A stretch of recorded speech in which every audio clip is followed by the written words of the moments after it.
Coucou, bonjour à tous et bienvenue dans ce nouvel épisode de podcast Investir comme elle. Hello tout le monde! Good morning Vietnam! Non, c'est pas ça. J'espère que vous allez bien.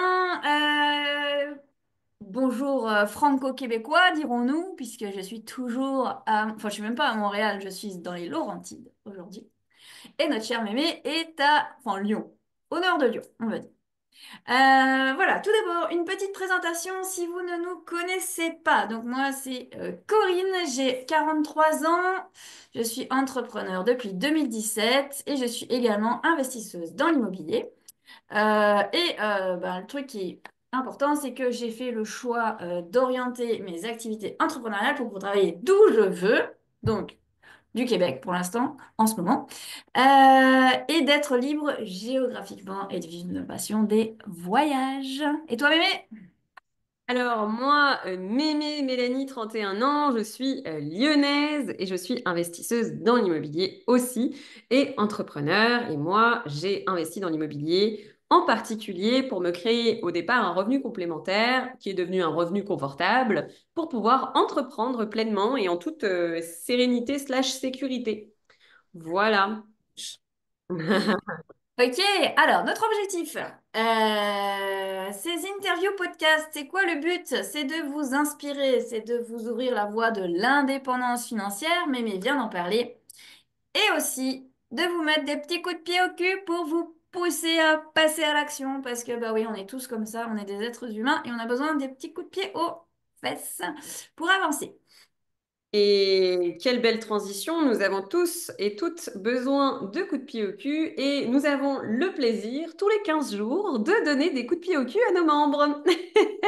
Pourquoi? Parce que nos membres font partie du club Investir comme elle, dans lequel on a deux événements tous les 15 jours. Donc le premier événement, c'est une masterclass qui est organisée par un expert pour monter en compétence dans l'investissement immobilier. Et le deuxième événement, c'est un coaching de groupe. Donc tu viens avec ta problématique, tu l'exposes au groupe. Et donc tout ça, ça forme le club Investir comme elle. C'est un abonnement mensuel comme un club de sport, sauf que c'est un club immobilier. Et après, bah, c'est un abonnement soit mensuel, soit annuel. Mensuel, 67 euros par mois. Annuel, 497. J'ai eu un petit doute. Alors, si comme mémé, vous avez un petit doute, vous allez sur notre site internet www.comels.fr, www.comels.fr. Vous retrouvez toutes les infos qu'elle vient de donner, plus plein d'autres infos. Et n'oubliez pas aussi de nous suivre sur Instagram, puisque c'est là où nous sommes présents le plus souvent, je dirais même quotidiennement, puisque mémé nous raconte sa vie et nous raconte toutes ses aventures immobilières. Moi, je suis plus cachée, mais bon, je suis quand même là. Et voilà.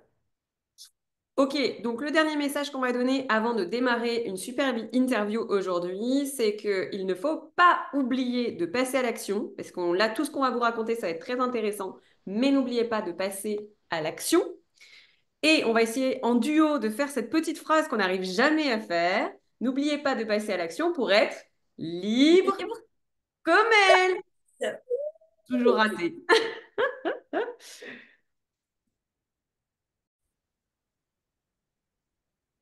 Et on démarre sans plus tarder aujourd'hui avec une invitée de marque. Nous recevons Marie Valls sur le podcast Investir comme elle. Coucou! Hello Marie! Coucou, ça va?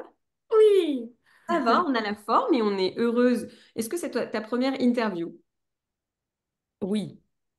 Eh ben, on est La ravis. réponse est oui. On est ravis de contribuer à cette première expérience pour toi. Et ce qu'on te propose, c'est de parler d'investissement immobilier. Mais avant tout, est-ce que tu peux nous dire qui tu es, Marie? Oh bah oui, je peux faire ça. Bah d'abord, merci pour cette grande première avec vous, du coup.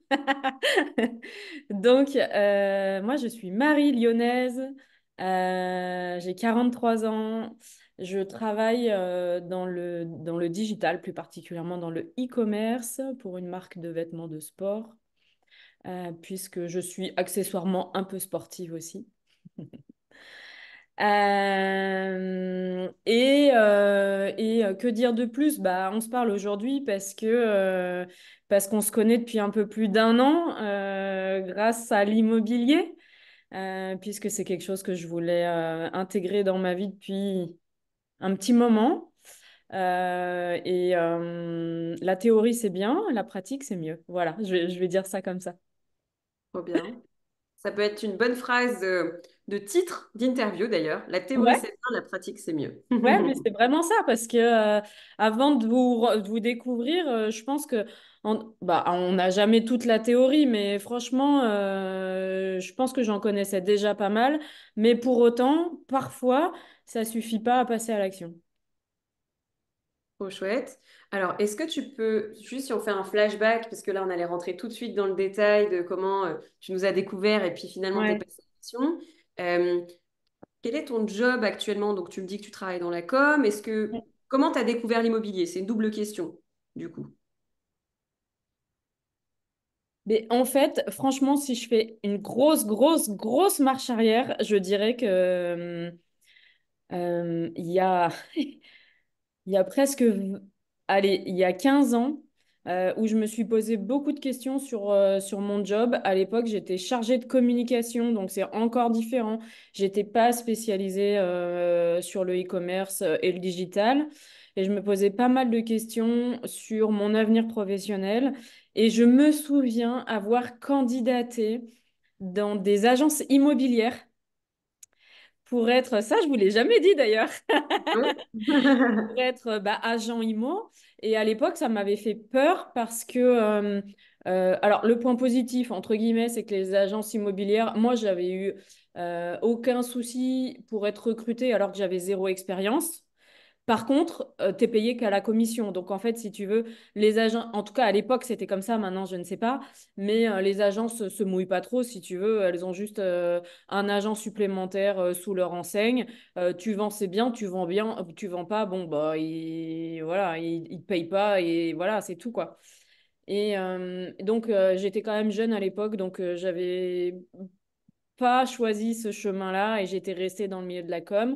Bref, après, j'ai évolué dans mon parcours digital, puisque maintenant je suis directrice e-commerce pour une startup. Et comment j'ai accentué cette passion pour l'IMO?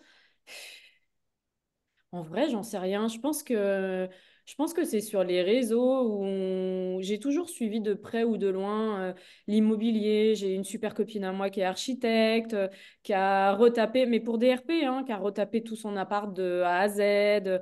Voilà, j'ai toujours eu un petit truc comme ça. Et puis, comme avec vous, je pense que la première formation que j'ai fait, c'est un peu au hasard, quoi. Je suis tombée sur un discours qui m'a plu et je me suis dit, bah vas-y, c'est un signe, je me forme.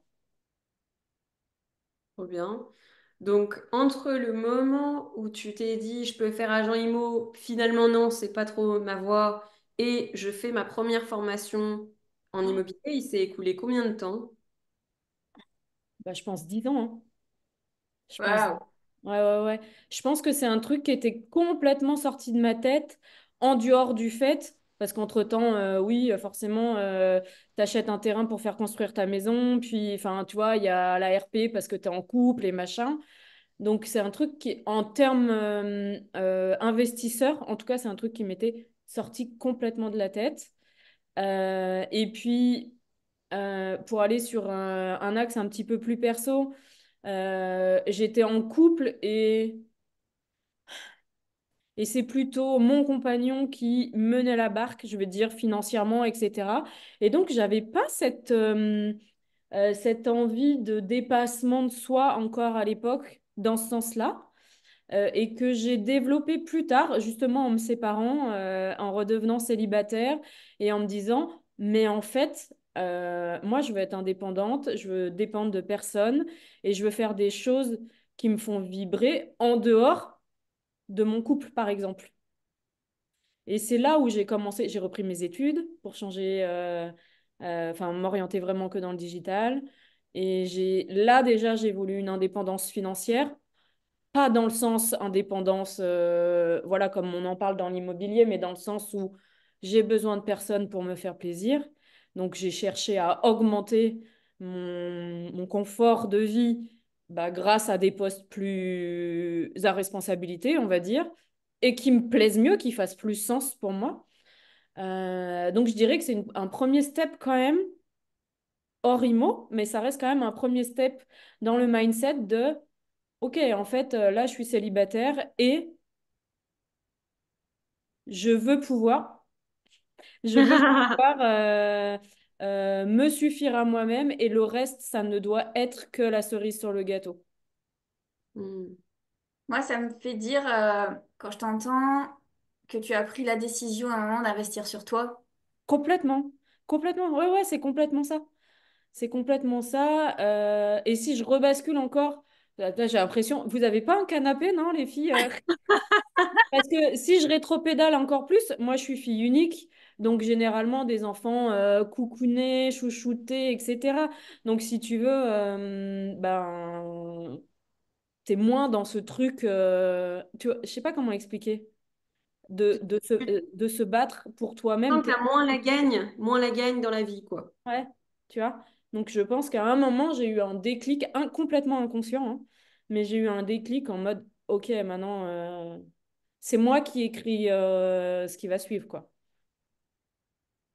Ok. C'est c'est hyper intéressant ce que tu dis parce que je me dis, il y a plein de gens qui sont, comme toi certainement, fils uniques ou filles uniques. Et c'est vachement bien déjà enfin, je vais pas dire de le reconnaître, c'est pas le mot, mais plutôt d'en prendre conscience. En disant, Ouais. ah bah ouais, ben tiens, j'ai pas cette, t'as dit cette gagne, ou voilà, enfin après, on la nomme comme elle veut. Mais dire, moi je ferais plutôt une espèce de résumé en disant, je suis partie d'un point A, qui était celui-ci. Voilà. Avec effectivement peut-être, et tant mieux pour toi quelque part, un environnement cocooning, protecteur, Ouais, etc. clairement. Ouais. Ok. Et ben n'empêche que même si tu es avec ce type d'environnement, oui, peut-être que tu as moins la rage de t'en sortir ou voilà, mais néanmoins, en fait, c'est possible d'avoir un déclic et de te prendre en main et de te dire, ok, ben, j'ai été cocoonée, maternée, c'est bien, mais moi maintenant, je veux m'affirmer, je veux m'assumer, je veux être indépendante. Et voilà, donc c'est possible en fait. Et au-delà de ça, il y a un côté aussi style de vie très flat, j'ai pas le mot, très stable, on va Linéaire? dire, très... Pas militaire, c'est ça que tu as dit? Non, linéaire. Linéaire, ouais, très smooth, ou rythme de vie un peu plus, je sais pas, il y a des vagues, il y a des réussites, il y a des échecs, il y a des... Et je suis passée de l'un à l'autre vraiment. Hmm. Et aussi, je pense que quand tu es en couple, et comme tu l'as souligné, finalement, tu passais la responsabilité à ton ex-conjoint, Mm. peut-être même financièrement aussi, parce que tu disais ça m'intéressait pas trop. Donc, tu Oui. vois, tu es un petit peu dans ton canapé, en quelque sorte, et tu n'as pas les yeux sur le pilotage de non seulement tes finances, mais aussi de ta vie, quoi. Donc, c'est... Oui, c'était purement alimentaire. En fait, à l'époque, fallait travailler pour. Alors, j'aimais mon taf, il n'y a pas de souci, hein, mais et j'avais choisi mon taf, contrairement à certains. Donc, j'ai beaucoup de gratitude pour ça, mais c'était pour avoir un salaire et pour pouvoir bah, faire le basique, hein, payer le loyer, faire des restos, des sorties, des vacances, et ça me convenait juste comme ça. Ok. Et du coup, pardon, tu dis donc que tu as eu un premier déclic à ta séparation, où du coup tu reprends les choses en main, tu reprends des études, etc.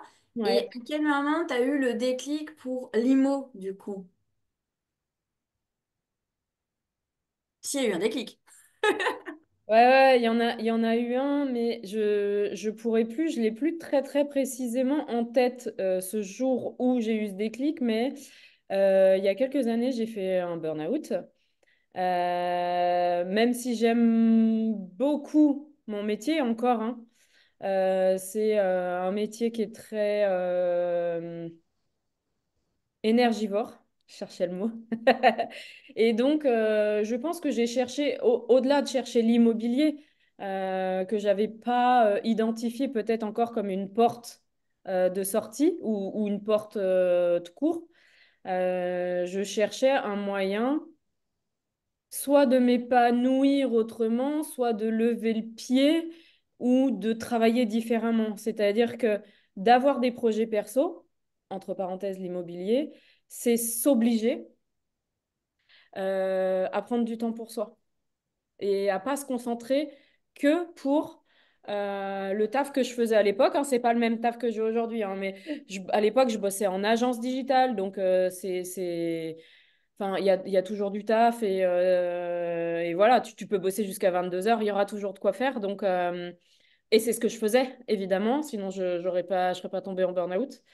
Mais du coup, le fait d'avoir des projets perso, ça me fait lever le pied sur les projets pro parce qu'en fait, il y a un truc pour moi que je dois gérer, en fait. Et donc, c'est comme ça, je pense que l'immobilier est arrivé en mode, OK, j'ai envie de quoi autre que mon travail parce que vraiment, je vivais, entre guillemets, pour mon taf, hein, vraiment. Je C'est pense un que là, peu c'est un peu le revers de la médaille du premier déclic qui est, OK, maintenant je vais mener ma propre vie comme je l'entends, je reprends mes études et je construis ma carrière. Mais justement, je me suis lancée tellement à fond dans le je construis ma carrière, voilà. Et que moi, je suis une meuf qui fait les choses à fond, bah, que j'en suis arrivée au burn-out en fait. Hein, et de mon propre.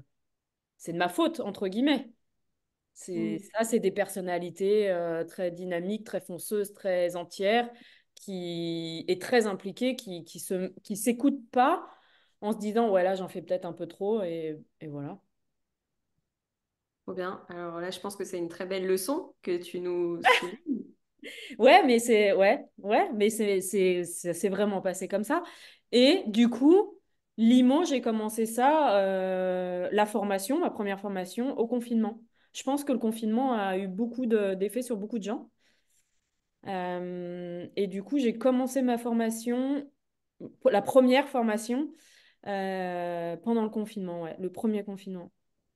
Est-ce que le confinement t'a fait lever le pied sur ton taf et c'est ce qui fait que, je te pose la question, je vois, parce que là, on a des auditeurs, tu hoches la tête, donc je parle pour que tout le monde comprenne. Ouais. Ouais. Est-ce que justement le confinement t'a fait lever le pied pour que tu te dises, OK, je me concentre sur mon projet perso à côté? Non, justement, en plus, le confinement, moi, je venais de prendre un nouveau taf, donc autant te dire que tu es un peu stressé en me disant, s'il y a quelqu'un qui doit sauter, bah, c'est les derniers arrivés, c'est tout à fait logique. J'étais en période d'essai, mais bossant dans le digital, toutes les entreprises retailers, donc les retailers, c'est les entreprises qui ont à la fois un business sur le digital et des boutiques physiques, ben, tout leur réseau physique était fermé. Ils ont mis le paquet sur le digital. Et nous, en tout cas, agence digitale, agence e-commerce, on n'a jamais autant travaillé que pendant la période du Covid. Donc, j'avais, en plus de prendre un nouveau taf qui généralement te demande d'être à 150%, j'avais beaucoup de travail parce que bah, tous mes clients avaient balancé tout leur budget sur le digital, tu vois. Mais bizarrement, c'est peut-être justement pour ça que c'est à ce moment-là que j'ai décidé, inconsciemment, encore une fois, parce qu'on conscientise que après coup ce genre de truc, c'est peut-être justement pour ça que j'ai dit, ok, c'est maintenant. C'est maintenant que je dois faire des trucs pour moi. Super intéressant. Euh, ce que je vois là, c'est que tu aurais pu aussi te faire aspirer par la demande qui a été grandissante, te dire non, non, mais en fait, c'est pas le bon moment. Et finalement, là, ce que je vois, c'est que tu as quand même eu cette petite flamme à l'intérieur qui t'a dit non, mais en fait, c'est maintenant. Euh, et pourquoi, en fait? Est-ce que tu arrives à déceler Oui. Mais bien sûr, mais en fait rien n'arrive par hasard et tout est corrélé si tu veux. Et encore une fois, complètement inconsciemment, ce petit changement de gap professionnel, aka j'en fais quand même un peu moins, même si je fais mon taf et il n'y a pas de, tu vois, et je suis contente de mon taf, et etc. Hein. Mais ce petit gap, il vient en même temps que un truc beaucoup plus perso qui est euh, je veux Joker? plus de douceur dans ma vie, tu vois. Un truc beaucoup plus spirituel, dans le sens, je veux travailler ma case bien-être dans ma vie. Parce que quand tu es un peu en mode carrière, en mode fonceuse, et je veux à tout prix atteindre un objectif sans regarder le reste, tu t'oublies, toi, un peu. Même si t'es pas malheureux, attention, hein. Là, je viens pas pleurer, t'es pas en mode déprimé, tout ça. Tu es même très fier de ce que tu arrives à atteindre comme objectif. Mais il n'empêche qu'il y a des parts, moi en tout cas, que j'ai oubliées. Et ça, à ce moment-là, j'ai en tête le non, mais en fait, c'est OK. Le pro, c'est OK. Vas-y, maintenant, on passe à autre chose. Atteins Mhm. des objectifs, mais dans d'autres domaines de vie, tu vois. Niveau pro, j'ai prouvé ce que j'avais à prouver. Ça fait effet miroir, hein, quand même, là, ce que tu Bah oui. racontes. Coco? Bah moi, c'est ce qui m'est arrivé. Moi, Ah oui. j'étais carriériste, je ne faisais que bosser. J'étais directrice d'agence, je bossais, je sais pas, 70 heures par semaine. Ah oui. Soit week-end, vacances, le perso passait toujours derrière. Et puis le corps commençait à te faire des petits malaises, des entorses, des signes en disant, eh oh, ralentis, ralentis. Et puis en Ouais, fait, ouais. à un moment, il dit, ok, tu m'écoutes pas, on va aller plus fort. Et Mm. voilà. Je t'arrête. Bah oui, je t'arrête.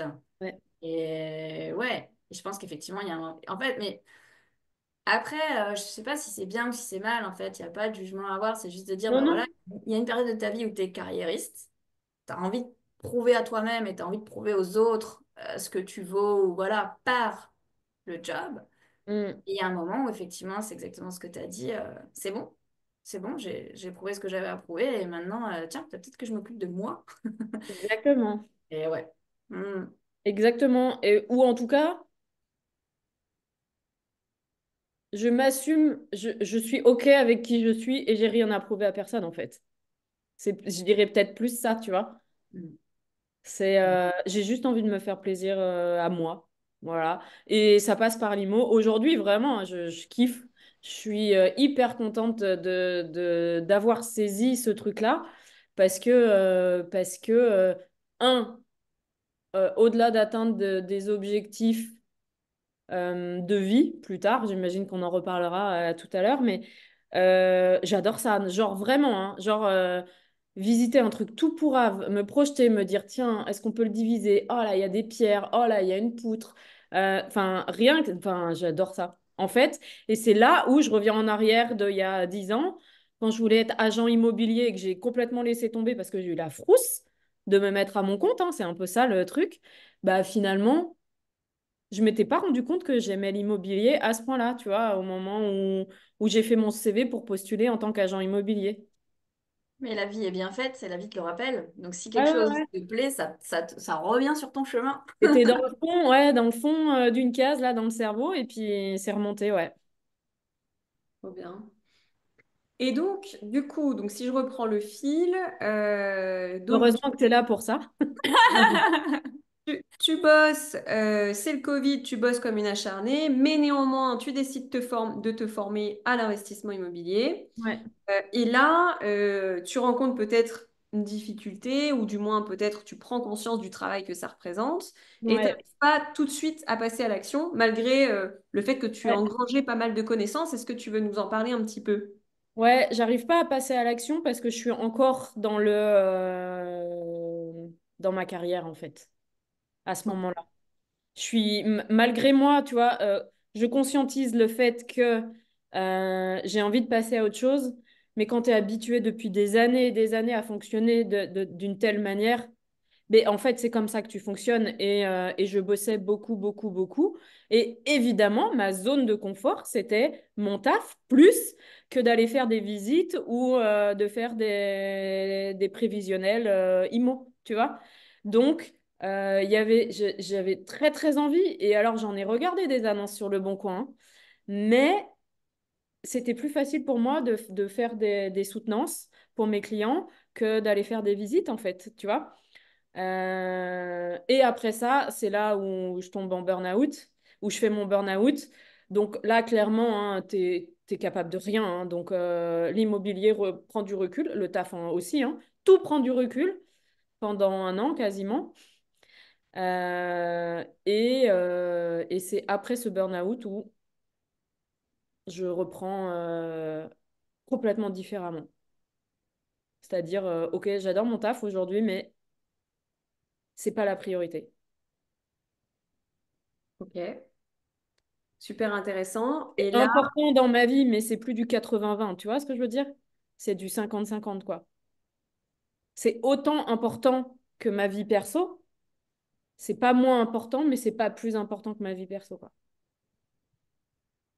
Donc c'est radical. Mais là, c'est malgré moi, hein. J'ai envie de dire, à un moment, quand tu fais un burn-out, ton cerveau, et ton corps, hein, d'ailleurs, mais ton cerveau te laisse pas le choix. En vrai, t'as pas le choix. hmm. Et comment l'immobilier revient du coup? Bah, c'est vous, là. C'est vous. Je crois que j'ai entendu un podcast. Punaise. Vous étiez interviewé sur quel podcast IMO? Donc déjà, l'IMO était revenu parce que j'écoutais des podcasts. Moi, j'étais toujours... La formation que j'avais faite là pendant le Covid, il y a des groupes Facebook, des WhatsApp de groupes et tout. Donc, je suivais toujours hein, l'immobilier, mais sans passer à l'action et sans être à fond dedans. Et j'écoutais des podcasts, mais alors, je ne sais plus chez quel podcasteur vous étiez interviewé. Et je vous avais trouvé super cool et c'est là où j'ai commencé à suivre comme elle sur les réseaux. Et, et je pense que j'ai dû commencer à vous suivre 1 ou 2 mois avant le lancement d'un des accompagnements. Et on s'est téléphoné avec Mémé, voilà, ça s'est fait. J'avais pas du tout prévu de reprendre une formation, un accompagnement ou quel que soit le type de coaching, d'accompagnement. J'avais pas du tout prévu ça. Et en fait, je me suis dit, bah, si tu veux y aller, c'est peut-être. Enfin, je sais pas. L'univers vous a envoyé là et c'était peut-être un signe, tu vois. Je l'ai pris comme ça. Trop bien. Bon, visiblement, si tu es là aujourd'hui, c'est que ça s'est quand même plutôt bien passé, parce que sinon, Ouais. on ne t'aurait peut-être pas interviewé. Ouais, ouais, mais comme quoi, tu vois, ça peut aller hyper vite. Enfin, toi, je vous écoute en podcast et 2 mois plus tard, je me fais accompagner par vous, quoi. C'est super intéressant parce que, en fait, ce que tu soulignes là, c'est, je savais pas trop à quelle sauce j'allais te manger puisque c'est pas vraiment, c'était pas prévu au programme, en fait. Mais pas du tout. Et moi, en plus, je fonctionne beaucoup au feeling, c'est-à-dire que les personnes avec qui, mais dans ma vie en général, hein, les personnes avec qui je traite, professionnelles, amicales, immobilier, c'est très feeling en fait. Je dois me sentir à l'aise ou me reconnaître un peu dans les personnes qui m'entourent. Voilà, ça m'a suffi. Et je me suis dit, dans tous les cas, ça va bien se passer, quoi. Mais c'est chouette. Et je m'attendais pas du tout à ça, soit dit en passant. Je sais pas à quoi je m'attendais, mais pas du tout à ça.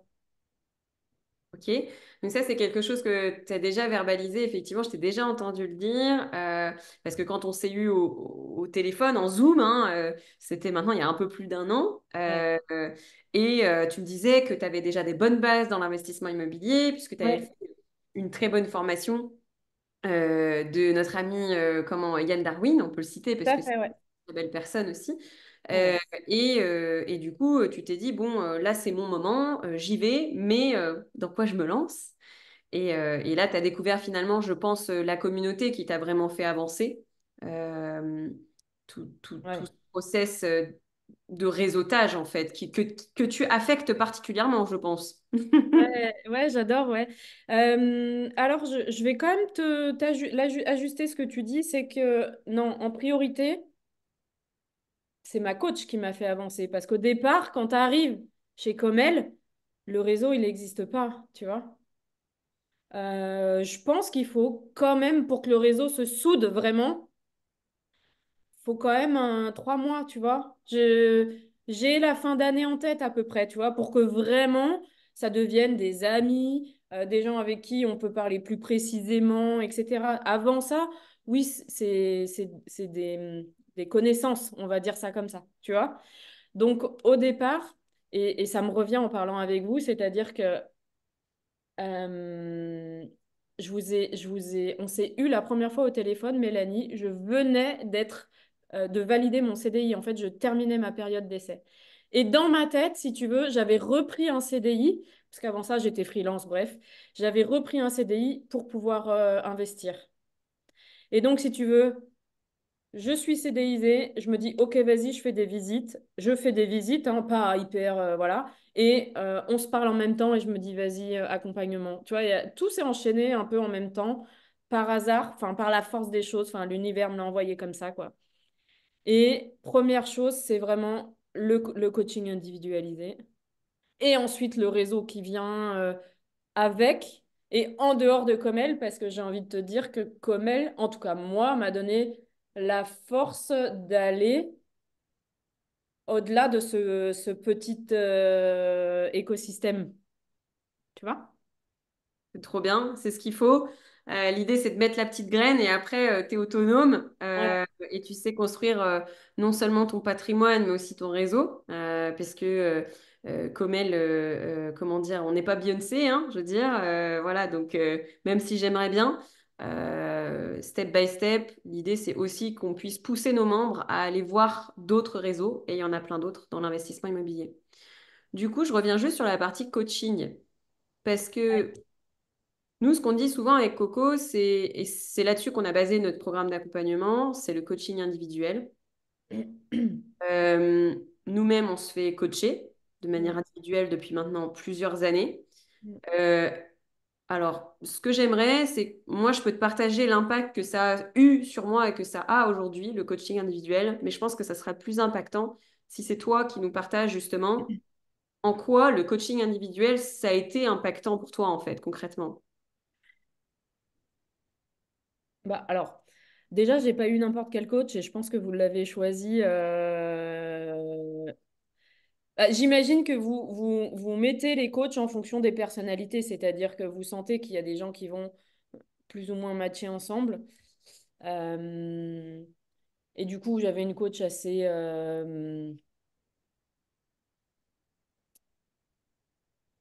dynamique.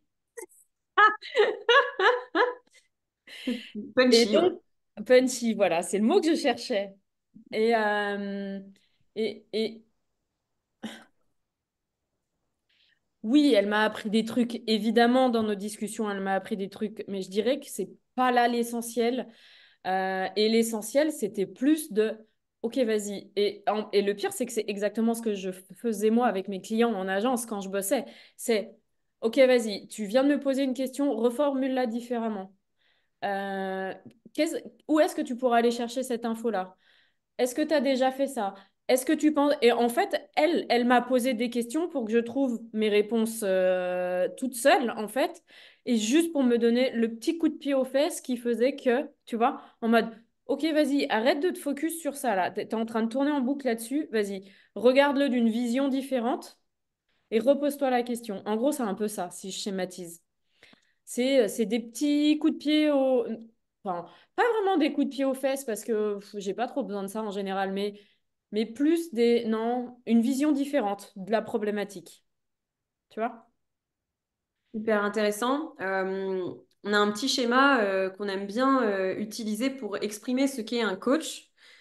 Souvent, en fait, c'est comme si tu imagines une bouteille d'eau, que toi, le coaché, tu es l'eau qui est à l'intérieur et que tu es Ouais, en incapacité de lire l'étiquette qu'il y a sur la bouteille, puisque tu es à ouais, l'intérieur de ta bouteille.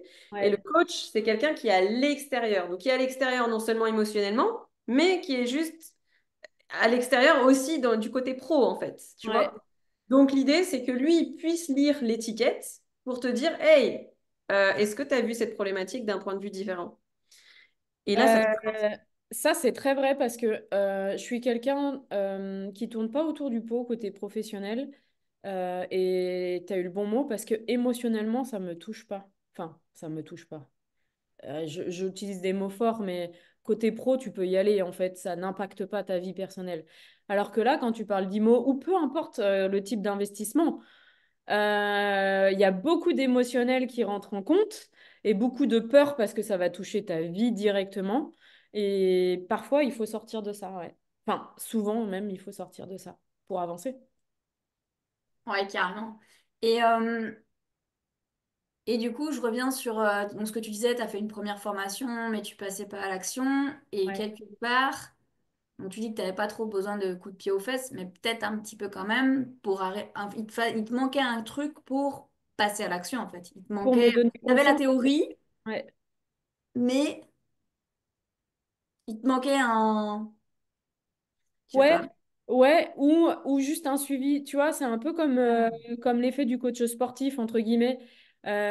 Si tu as rendez-vous avec quelqu'un, en fait, les 4 séances qui sont planifiées dans la semaine, je te dis que tu vas les faire parce que tu sais que le lundi, tu vois ton coach et qu'il va te demander si tu as bien fait tes séances, tu vois?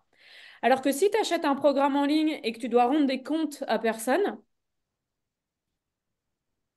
en fait, c'est un peu l'effet, c'est pas l'effet de la carotte, mais c'est l'effet de, tu vois? Et en fait, le fait d'avoir rendez-vous avec quelqu'un, alors au-delà du coaching individuel, il y a aussi les coachings de groupe, où tu as la possibilité de poser des questions et tout, ou de répondre à des questions. En fait, tu t'obliges à avancer. Je sais pas comment expliquer ça. Tu t'obliges en toute bienveillance, hein. Mais en tout cas, sur moi, ça a eu l'effet d'un rendez-vous où je devais avoir coché des cases de ma to-do list, tu vois? Ouais. Bah, c'est exactement ce que tu dis. Tu parles de carottes. On avait fait un post il y a quelques mois là-dessus, d'ailleurs, entre la carotte et le bâton, en fait. En gros, les Ouais. gens, globalement, il y a deux manières de fonctionner et qui sont très différentes. Il y a des gens qui marchent à la récompense, à la carotte. Et par contre, si tu leur mets un coup de bâton, bah, en fait, ça marche pas du tout, au Ça va contraire. les paralyser, ouais. Voilà. Et à l'inverse, il y en a chez qui bah, la carotte, ça marche pas du tout, ça les motive pas. Par contre, le bâton, donc comme tu dis, d'avoir quelqu'un à qui tu dois rendre des comptes régulièrement, et ben en fait, ça te fait avancer, quoi. Donc Ouais, l'intérêt, c'est de savoir quel est ton mode de fonctionnement et ensuite de ouais. trouver ben, un coaching qui est adapté à ton mode de fonctionnement. Et pour revenir à ta question, la formation que j'avais faite initialement était très complète, très, enfin, j'ai beaucoup aimé cette formation, mais ensuite, même s'il y a les groupes Facebook, même si on peut se parler, etc., il faut s'autodiscipliner. Et encore, j'aime pas trop le terme parce que je suis capable de ça, mais tu dois rien à personne, donc en fait, tu vois ce que je veux dire? Tu as beaucoup de gens qui peuvent t'accompagner. Oui, il y a beaucoup de gens, il y a une grosse communauté, mais c'est à toi de faire cette démarche-là tout seul. Alors que là, chez Comel, il y a quand même quelqu'un qui te dise toc toc, ding dong, coucou. Alors, qu'est-ce que vous faites cette semaine pour avancer vers vos objectifs? Et c'est tout en bienveillance, tu vois, mais il n'empêche que c'est là. Trop Voilà. bien. Bon, je te Ok. rassure, tout le monde fonctionne comme ça. Oui, Euh, alors, moi, j'aimerais maintenant qu'on passe sur un petit peu plus de concret. c'est Bah oui, ça. Euh, j'imagine. On en donc, est où? eh oui. Donc, tu es CDIsé, comme tu l'as dit. Ouais, Tu démarres cet accompagnement et ensuite, tu te dis, je vais investir dans l'immobilier. Tu fais tes premières visites. ouais. Explique-nous, qu'est-ce que tu trouves? Comment ça se passe? Parle-nous d'immobilier, du coup, pour toi. Et ben en fait, j'ai pas mal changé de stratégie parce qu'en fait, au départ, forcément, on se fait des idées, on se rend compte que ça va pas, que ça nous plaît pas, que c'est pas rentable, que voilà. Donc, au départ, moi, j'étais team IDR, donc le immeuble de rapport. Je voulais un immeuble pour faire 3-4 lots d'un coup. Voilà. Et je savais que je voulais un maximum être à 2 heures de Lyon. Voilà, avec mon budget, c'était mes points non négociables, entre guillemets. Et j'ai visité quelques immeubles autour de Firminy, Saint-Étienne, et déjà pas aimé la ville. Tu me diras, ça c'est purement émotionnel et à la limite dans l'immobilier, tant que ça atteint l'objectif immobilier qu'on se met, on devrait s'en fiche, mais moi j'ai pas réussi à ça. Donc je me suis dit déjà, ça sera pas Saint-Étienne ou Firminy parce que je sais pas, je me sentais pas bien. Et en plus, c'était surtout une région très rentable en locatif, mais avec zéro plus-value, voire même avec de la moins-value. Parce que en plus, et c'est très lié à ma personnalité, je suis team plus plus, c'est-à-dire que je me vois pas faire le minimum syndical pour louer. Et moi, en tant que futur propriétaire bailleur, J'ai envie d'avoir des locataires qui se sentent bien dans mes appartements, qui restent, qui vont me prévenir dès qu'ils ont une question. Enfin, voilà, avoir quand même une relation, une belle relation avec mes locataires et pas le propriétaire qui enchaîne à la chaîne comme ça, quoi. Et donc, ça n'allait pas, en tout cas, avec cette zone-là. Donc, on a décidé de changer de zone. Et puis, on s'est dit, bon, ben, on va remonter vers Tarare, Roanne, tout ça. Et on a commencé, enfin, j'ai continué à visiter des immeubles sur Tarare. Et ça m'allait pas parce que j'étais pas hyper chaude d'une si petite ville. Ça me rassurait pas. Et donc, j'avais déjà identifié que, en plus de faire du cash flow, j'avais besoin de ce côté sécuritaire de la plus-value latente. Donc, tu vois, j'avais rajouté un truc à mon cahier des charges. Oui, ok, je veux faire du cash flow, mais pas au détriment de la plus-value latente. Quitte à faire moins de cash flow, c'est ok, mais je veux au moins être sécurisée là-dessus parce qu'on ne sait pas ce qui peut arriver. Si demain je dois revendre l'appartement, je veux pas, voilà, être dans l'embarras. Et du coup, je me suis focus sur Rouen parce que ça semblait être une ville qui correspondait à mes attentes en termes de rendement. Mais je me suis dit, OK, on abandonne les immeubles parce que c'est une ville plus chère. On abandonne les immeubles et on fait une coloc. Donc, je suis passée de immeuble à coloc. Et donc, j'ai visité pas mal de plateaux, mais genre vraiment des plateaux où il y avait tout à faire plateau à 40 000, mais tu avais 100 000 de travaux. Et là, je me suis dit, ben, alors l'extase, hein, moi j'avais des étoiles dans les yeux, hein, mais va te faire financer un premier invest avec du foncier qui représente même pas la moitié de ton enveloppe travaux. Mort. C'était même, enfin, mort. En tout cas, c'était ma croyance limitante. Et je vois Corinne qui fait comme ça, la tête. Maintenant, j'irai. Mais c'était ma croyance limitante et je me suis dit, OK, t'essouffle pas là-dedans. Cherche des appartes où il y a moins de travaux et que t'aies au moins la même enveloppe foncier travaux pour aller séduire plus facilement les banques. Et donc, j'ai trouvé un appartement, un grand appartement. À la base, je voulais faire de la coloc dans cet appartement. Et je fais une offre agressive. L'agent immobilier n'y croit pas du tout. Et je me souviens, j'étais en vacances à la montagne. Mel, je ne citerai pas le nom, mais dans cette station de ski, dans un super chalet où on se retrouve tous les ans en famille. Voilà, c'est notre tradition. Et j'aimerais trop avoir un chalet quand je serai grande, moi aussi. Pour réunir famille et amis et Airbnb le reste du temps, LCD le reste du temps. Et je reçois donc un SMS de l'agent immobilier qui me dit offre validée. Et je me revois envoyer dans le groupe comme elle un selfie comme ça au pied des pistes en mode mon offre est validée. Trop bien.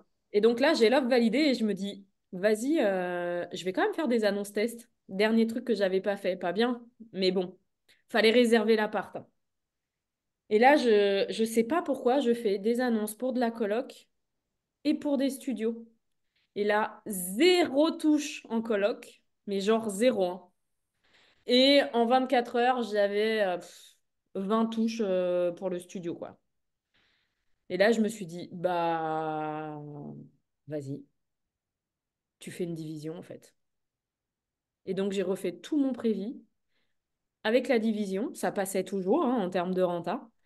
J'ai refait tout mon prévis avec la division. Et allez, 15 jours plus tard, je signais le compromis.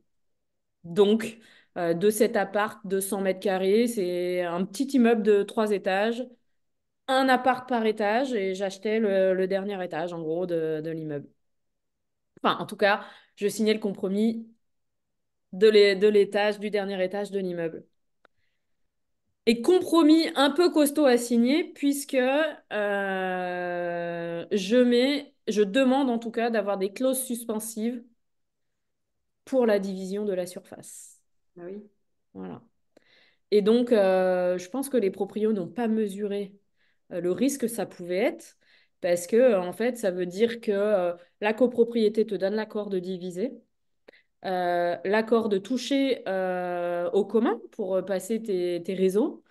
Euh, Enedis doit te donner un accord et te faire un devis. La Rouennaise des eaux aussi, puisque c'est à Rouen, donc pour l'eau. Enfin bon, bref, il y a quand même beaucoup, beaucoup de validations à avoir, mais qui prennent un temps fabuleux, puisque j'ai réitéré fin mai. Donc janvier, j'ai signé début janvier. Janvier, février, mars, avril, mai, 5 mois de compromis. Ce qui est long, hein. Enfin, ce qui est long. Pour un petit appart comme ça, c'est long. Ouais. Alors, je veux te remercier parce que là, tu nous as expliqué tout ton cheminement qui est très intéressant et qui, je pense, va inspirer beaucoup de personnes qui se disent bille en tête, je veux un IDR et il faut que ce soit un IDR et en fait qui ne montre pas de flexibilité. Ouais, Alors moi je qu'en fait, suis dans la hyper d'accord. réalité, un investisseur est flexible. Ouais, Et je dirais même aujourd'hui, quand on visite des biens, en fait, on voit les opportunités en fonction du bien qu'on a en face de nous. Et on se ouais, dit, OK, là-dedans, qu'est-ce que je peux faire en termes d'exploitation pour que ça ouais, fonctionne? Parce que c'est vrai ouais, que alors après, attention, parce que quand tu démarres, il faut bien que tu démarres par quelque chose. Il faut bien que tu aies une idée en tête pour te dire, c'est là-bas que je vais cibler mes visites. Ton œil d'expert, je dirais, elle se forme avec le temps. Parce ouais. qu'au départ, tu es incapable de, quand tu vois un bien, de te dire, ah tiens, on peut faire ça, on peut faire ça, on peut faire ça. Mais là, ce que je remarque, c'est que en plus, tu as validé la demande. Parce que si ça se Ah trouve, oui, c'est parti bille en tête sur la coloc. La coloc, ouais, je serais complètement. partie bille en tête sur la coloc et c'est marrant parce que j'ai eu la discussion. Avec qui j'ai eu cette discussion il n'y a pas longtemps? Je pense que c'était sur le groupe Comel. Non, je sais plus. Mais au-delà de mettre des annonces sur Le Bon Coin, j'ai été contactée des propriétaires sur Le Bon Coin qui avaient des chambres en colocation. Et je leur ai expliqué, voilà, bonjour, j'ai un appart à Rouen. J'imaginais pouvoir le mettre en colocation, mais je suis pas sûre de moi. Voilà, j'ai fait un peu la petite naïve, la petite jeune qui demande des conseils au propriétaire aguerri qui a déjà une coloc. Est-ce que vous voulez bien me faire votre retour d'expérience? Comment ça se passe chez vous? Est-ce que les gens sont respectueux? Est-ce que machin, machin, machin? Alors, sur 15 demandes, j'ai eu 3 réponses. Mais il n'empêche que j'ai eu 3 réponses qui, quand même, me donnaient pas envie d'aller vers la coloc. Ok. Ok. En l'occurrence, moi, j'allais vers une coloc de 4 chambres. C'est la quatrième chambre qui faisait mon rendement. Tous ceux qui avaient des colocs de 4 chambres me disaient la quatrième est jamais louée. Donc, Donc, elle est flat, quoi. Mm. tu vois? Donc, c'était quand même embêtant. Et quand même un gros turnover et un gros désintérêt, ou en tout cas, comme ça a fonctionné à un moment, il y a de plus en plus de colloques qui fait que l'offre et la demande est plus en phase. Il y a trop d'offres par rapport à la demande, quoi. Donc oui, je me serais certainement lancée dans de la colocation. Ça m'aurait coûté moins cher en travaux, mais j'aurais été un peu emmerdée quand même. Ça, c'est hyper important ce que tu dis parce qu'effectivement, ce qui marche aujourd'hui ne marchera pas forcément demain. Dans Et trois on ans, parle ouais. de flexibilité, effectivement, de ne pas partir bille en tête en disant ah, ça a marché. Donc, oui, non, en fait, le marché de l'immobilier, c'est quelque chose d'évolutif. Ouais, Pardon, c'est quelque chose de flexible. Les réglementations évoluent également. ouais, Euh, donc effectivement, c'est hyper important de tester et on encourage tout le monde toujours effectivement à tester, à vérifier et pas à se dire ouais, ce business model, il fonctionne et on est sûr. Il y a rien de sûr en fait dans ouais. l'immobilier. Ouais, mais en fait, comment j'ai réussi à faire ça? Je veux dire, quand tu es débutant et que tu n'as pas l'expérience de l'investisseur immobilier, tu n'inventes pas ces choses-là. Enfin, tu vois ce que je veux dire? J'ai pas une intelligence extraordinaire. Mais, et encore maintenant d'ailleurs, hein, j'en ai bouffé des masterclass et des podcasts et des webinaires à 22 heures. Enfin, tu vois, je veux pas non plus faire la meuf ou quoi. Mais en fait. Si tu veux, moi, quand il a fallu rechoisir cette stratégie pour mon appart que je signais, je me suis dit, non seulement déjà, visiblement, ça va être plus facile de louer de la petite surface. Mais en plus, la petite surface, je vais pouvoir la valoriser encore plus à la revente. Donc, ma plus-value, elle augmente. Mon loyer additionné, il augmente par rapport au fait si je loue un T4, tu vois. En fait, mais ça, moi, je l'ai pas. C'est parce que j'ai écouté des gens qui ont déjà vécu ça, qui le racontaient dans des podcasts ou des webinaires ou des peu importe, tu vois, ou des masterclass dans la formation. Voilà, je sais plus où j'ai eu ces éléments-là, mais à un moment, tu vois, enfin, Complètement. ça s'invente pas, quoi. Je Du coup, tu pense as que fait combien de studios? j'ai fait 2 studios et un T2 dans 100 mètres carrés. Que je vais louer. Alors là, du coup, on en est à la fin du chantier. J'ai un SAV cuisine là en ce moment, donc j'attends qu'on me relivre les derniers éléments des cuisines. Mais j'espère pouvoir louer la courant décembre, du coup. Je mets pour l'instant en longue durée meublé en LMNP pour avoir un profil bancaire que les banques vont adorer. Mais je garde en tête la courte durée, au moins pour un des apparts. Et pour tester le marché de la courte durée, on verra comment ça fonctionne, si j'en mets deux ou les trois en courte durée. Mais parce que là, bah, je suis en train de chercher mon deuxième et troisième projet en même temps. Voilà. Trop bien. C'est beau Alors, ça. du coup, bah, j'allais te demander quelle était la suite de l'aventure pour Marie. Donc, c'est bien, tu nous as fait une introduction. Tu cherches ton deuxième et troisième bien. Ouais. C'est quoi la vision de l'avenir patrimonial de Marie ou peut-être l'avenir entrepreneurial, devrais-je dire aussi? Ouais. Est-ce que ta vision est claire ou est-ce que c'est un peu le Ouais. flou encore? Alors, la vision, elle est claire. Par contre, une vision, ça bouge toujours. Donc, si tu veux, ma vision aujourd'hui, enfin, dans 6 mois, elle aura peut-être un peu évolué parce que, voilà, il y a la vie, il y a, voilà. Mais ma vision, elle est immobilière, elle est entre le locatif et le marchand de biens. Je, je pense que je vais me former au marchand de biens l'année prochaine. Je vais prendre une formation là en 2025. Et quand je dis que je cherche mon deuxième et troisième projet, ça veut dire que je cherche. Je ne sais pas si je devrais dire ça, mais je cherche une ERP, mais qui me permettra de faire un flip en achat-revente en fait. Même si, oui, ok, il y a le projet de loi finance, etc. Bref, en tout cas, profil bancaire, ça passera mieux si je passe par du RP que en société avec un marchand de biens. Donc, voilà, je cherche une RP dans laquelle je vais pouvoir vivre un peu, le temps de me former sur le marchand de biens et que je vais pouvoir revendre en faisant une belle plus-value. Et je cherche mon futur projet locatif et ou les deux d'ailleurs, parce que je ne suis pas fermée à ça. Mais mon futur projet locatif, où moi je suis team division, j'ai adoré ça. Donc, grande surface, maison, immeuble de rapport, peu importe, je suis ouverte en tout cas à ce qui pourrait être des grandes surfaces et qui pourrait me permettre de faire plusieurs apparts, 2, 3, 4, 5. Bref, évidemment, le budget va me limiter parce que je ne pense pas qu'on me prêtera 1 million tout de suite, À tout euh, de suite. mais sur ce deuxième projet, c'est pas impossible que je m'associe. Trop bien. C'est pas impossible que je m'associe. Donc voilà. Et sur le projet RP, je laisse aussi la porte ouverte à trouver une bâtisse qui permette de faire l'ARP d'un côté, à revendre plus tard, et du locatif d'un autre côté. Voilà, je n'ai pas quelque chose de très clair. C'est l'opportunité qui fera le projet, encore une fois. L'objectif étant d'acheter en dessous du prix du marché. En fait, tu vois, c'est juste ça. Bah, c'est bien, les objectifs sont clairs. Ouais, ouais, Et, euh, alors donc du coup, bah, ça nécessite effectivement de continuer à développer ton réseau. ouais. Euh, Ça fait une très bonne transition sur J'allais le dire, c'est fait bien que parti du coup. c'est bien parti, voilà, que notre chère Marie a rejoint les ambassadrices de région. Et est-ce que tu peux nous en parler un petit peu, du coup, nous expliquer pourquoi tu Ouais. as souhaité rejoindre ce groupe?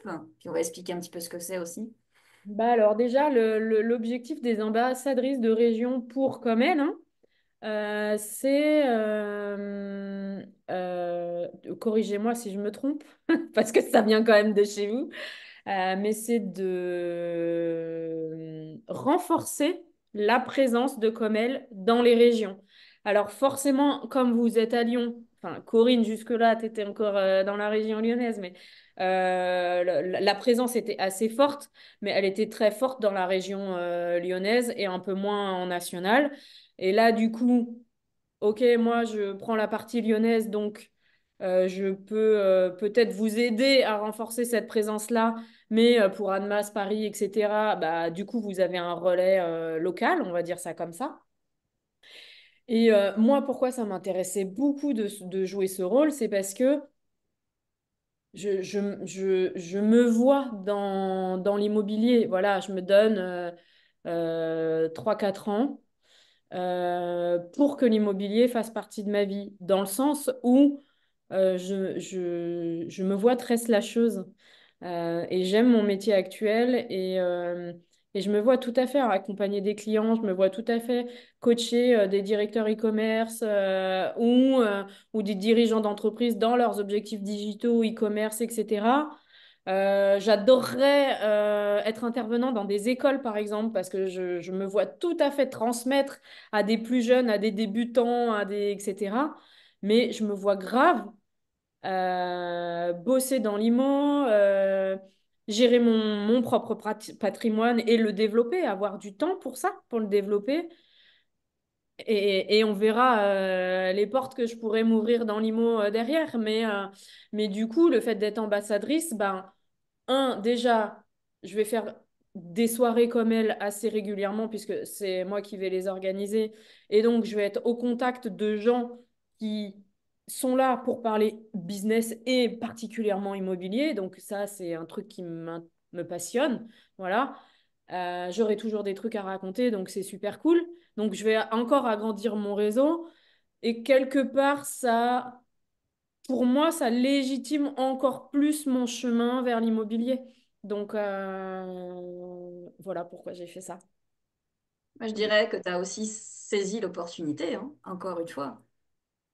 Ah, mais ça, c'est ma vie, ça, c'est l'histoire de ma vie, tu vois. Je suis une fonceuse et si je me trompe, je me trompe. C'est pas grave, j'aurais essayé, tu vois. Je pense pas me tromper, honnêtement, hein, dans ce parcours-là, pour l'instant. Mais ouais, j'ai trop hâte, tu vois. La première soirée, c'est dans 3 semaines. J'ai trop hâte. J'ai trop hâte de voir comment ça se passe, de... Même tu vois, les relations que tu peux créer avec les intervenants, parce que moi, j'ai vraiment à cœur à chaque fois de proposer une intervention pour amener de la valeur aux gens qui pourront vouloir venir aux soirées, etc. Tu vois, ça, c'est ce côté très coaching, très accompagnement qui est en moi depuis longtemps dans mon métier, hein, mais et ces relations-là un peu spécifiques, spéciales que tu peux nouer avec ces gens-là, j'adore. Franchement, j'adore. De manière, j'ai toujours été beaucoup dans le relationnel, professionnellement parlant. Et je retrouve ça, du coup, dans l'IMO maintenant. Trop bien. Écoute, je vais pas faire de clairvoyance, mais tu vas y aller hein, dans l'immobilier. Moi, Oui, tu es ça. j'y suis déjà. Attends, j'ai déjà 3 ans. Tu vas y aller pleinement beaucoup plus rapidement que ce que tu penses. Et Ouais, je pense- bah écoute, je me l'espère parce que vraiment, hormis les rendez-vous bancaires que j'aime moins, hein, Mélanie? Moi, c'est ma partie préférée. Ouais, c'est pour ça que je te dis ça. Mais hormis les rendez-vous bancaires, vraiment, il n'y a pas une partie. Alors, je le ferai différemment, évidemment, hein, parce que ce premier chantier, on apprend aussi de ses erreurs et je le ferai différemment. Je délèguerai beaucoup plus. Euh, Mm. parce qu'aussi, je me positionne comme ça professionnellement, mais j'aime toutes les étapes, c'est-à-dire j'aime autant les visites, pourtant, hein. Là, je pourrais dire que je pourrais me décourager. Depuis le mois de juillet, je fais des visites. J'en ai fait des offres. J'étais presque à 2 doigts de signer un compromis qui s'est annulé au dernier moment. Enfin, tu vois ce que je veux dire pour mon futur projet depuis le mois de juillet, on est en novembre, mi-novembre. Tu vois, ça peut être décourageant. J'ai pas trouvé mon futur projet. Mais c'est pas grave, c'est parce qu'en fait, quand il arrivera, c'est que Hmm. Et ça, de toute façon, je pense que ça sera bien de clôturer sur ce que je vais dire et je pense que Coco va pouvoir appuyer. Dans l'investissement immobilier, tu as toujours des surprises. Et même quand tu as une idée du projet que tu veux faire, que tu penses l'avoir trouvé, là, qu'il est dans tes mains, et que tu te prends soit un refus, soit, je sais pas, le vendeur échange d'avis, soit, et bah, tu sais, t'es au bout de ta vie, tu te dis, putain, j'avais tout misé sur ce projet, tu y pensais tellement fort. Et en fait, quand tu es là, dans cet état émotionnel, c'est juste horrible. Franchement, de vivre ça, c'est très très chiant. Coco, Ouais. qui a cherché des IDR pendant je sais pas combien de temps, pareil, plusieurs projets mis à la poubelle en un claquement de doigts. Le temps que tu y as passé et tout. Ouais. Donc là, on parle de temps, De mais il l'argent. y en a certains qui ont laissé un petit peu de De plume, hein. l'argent. Ouais, de Ah ben, l'argent. mais moi, j'ai laissé de l'argent, j'ai fait des DPE projetés, des trucs comme ça. Alors, on parle pas de 10 000 balles, mais oui, oui, oui. Moi, j'ai Voilà. fait un relevé géomètre complet sur un immeuble. Ça m'a coûté 2000 balles. 2000 Ouais. balles à la poubelle. Mais ça m'a permis c'est-à-dire, tu sais, de couper une main et pas le bras, quoi. Tu vois, d'arrêter à temps et de me Il vaut rendre compte mieux. des choses à Ouais. temps.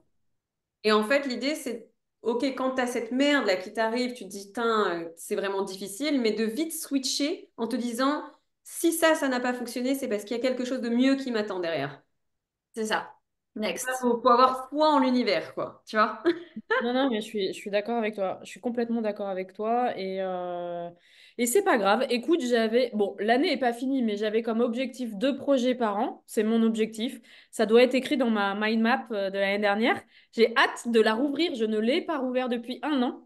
J'ai Ok. vraiment hâte de refaire l'exercice avec vous, du coup. Mais j'avais un objectif de 2 projets par an. Bon, l'année n'est pas finie, tout n'est pas. Peut-être que je vais le trouver, ce projet, hein, d'ici fin d'année. Trop On te le bien. souhaite. Bon, alors, on va clôturer peut-être par une dernière question, Marie, parce que cette année, elle a été très riche pour toi, en fait. Tu as eu beaucoup, beaucoup d'évolutions.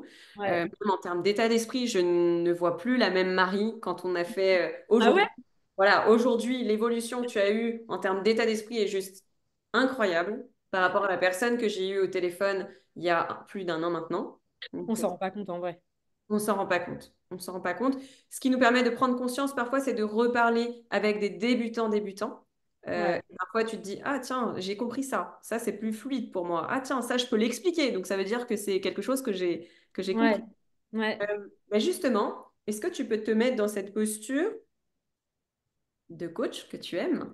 Euh, euh, et tu te retrouves face à une personne qui peut-être est la Marie que tu étais il y a un an et demi, peut-être même il y a 10 ans, je ne sais pas. Qu'est-ce que tu lui dirais si la personne, elle a peur de passer à l'action, elle sait pas comment s'y prendre, qu'est-ce que tu lui dirais?